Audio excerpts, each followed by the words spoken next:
pwede ba magpadala ng bags, ganun. Tinatanong agad namin, replica ba yan? Kasi, ano na talaga, alam na talaga ng lahat na bawal sa States. Sa States, di ba merong nga napabalita na kinuha yung shipment, yung buong shipment niya, worth, Filipina yon. I think middle of last year, na na-news siya na, nakuha yung buong shipment niya. So, with our other clients, ma'am, they already know that ganun yung risks.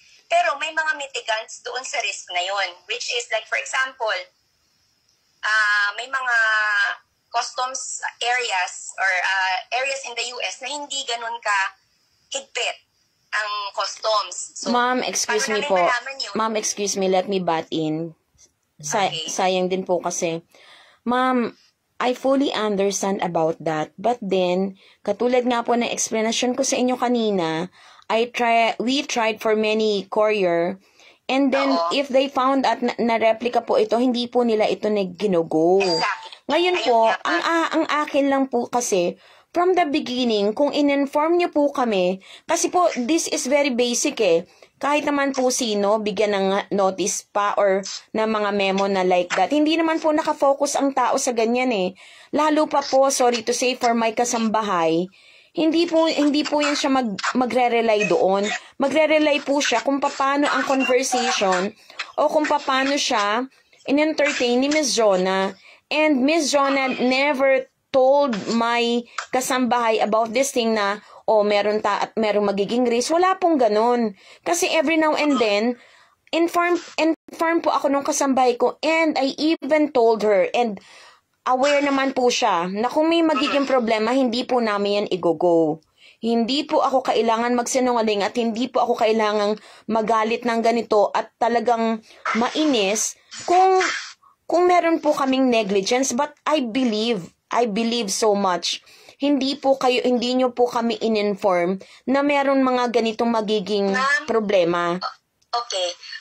Aware po ba tayo, as importers kasi ma'am, are you doon ma'am sa States? Sa States ka po based? Ma'am, let me tell you ha, I've been here in Korea. I've been here for 26 years. And I even do transaction sa maraming part ng mundo. Wala pong nagiging problema. As in, wala pong problema. So, napapadala niyo po yung mga bags niyo? Yes po, exactly. Diyan lang po sa Pilipinas. Okay. Ma'am, ang Pilipinas napapadala or sa ibang country? Sa ibang bansa po, America, mostly sa Canada, America, Hong Kong, Middle East, and ano naman, ma'am? Successful naman? Opo, successful. Successful po. Okay. Ako po kasi from the beginning, hindi ko alam na ganun pala na binubuksan at nilalagyan pa ng ibang mga goods, which is, I don't think that is good po. Bawal na bawal po yung ganyang sistema. Yun kasi ma'am, yung binubuksan, we really discuss it with our clients. Ibang branch ako ng Jade, pero yun ay isa sa mga ways para, kasi nga, nandun na tayo na bawal itong mga bags na to. Diba? Nandun na, aware ang lahat na bawal ang mga bags na to. In several countries, if not all countries.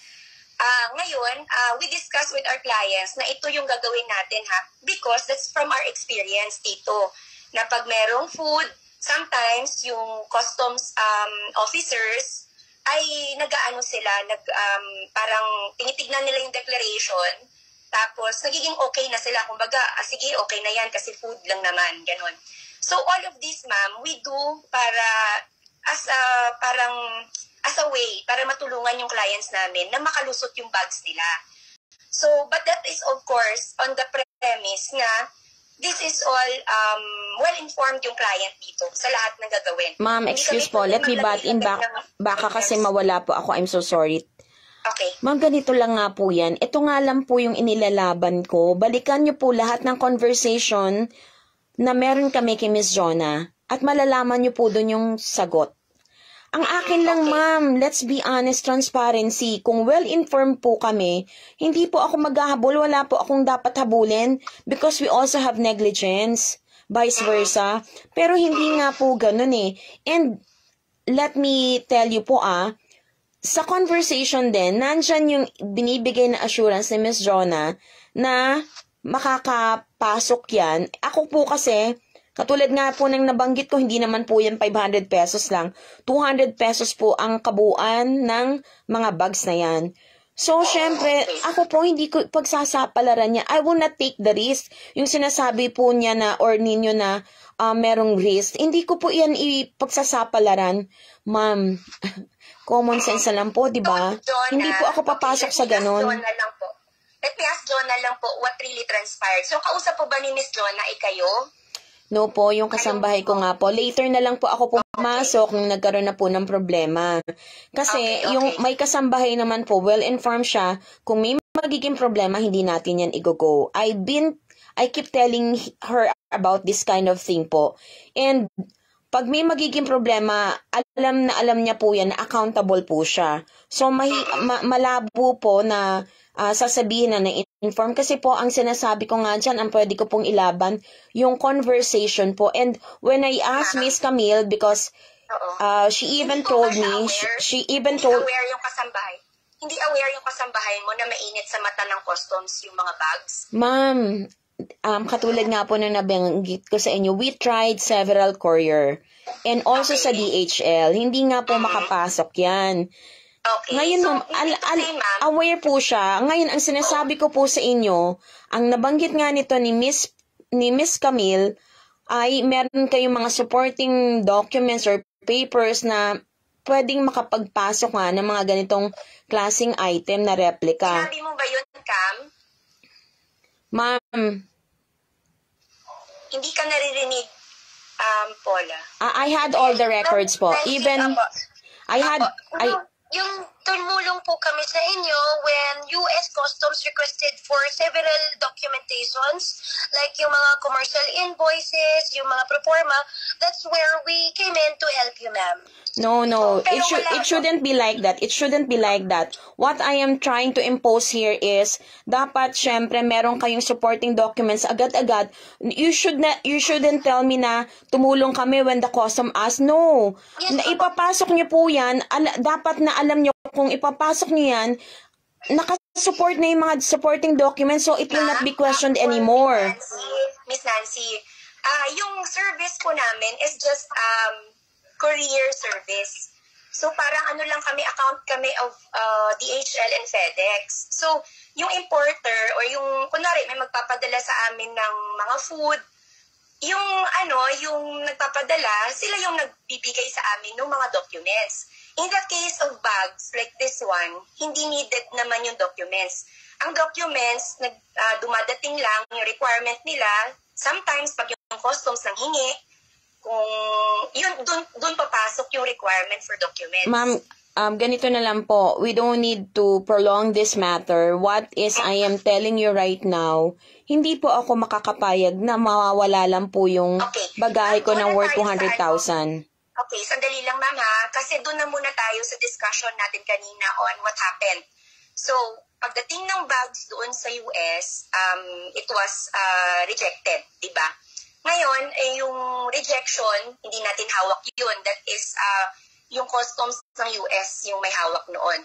Ngayon, in order for the courier, FedEx or DHL, to return the box, kailangan ng return shipment or pwede din i-abandon na yung shipment doon.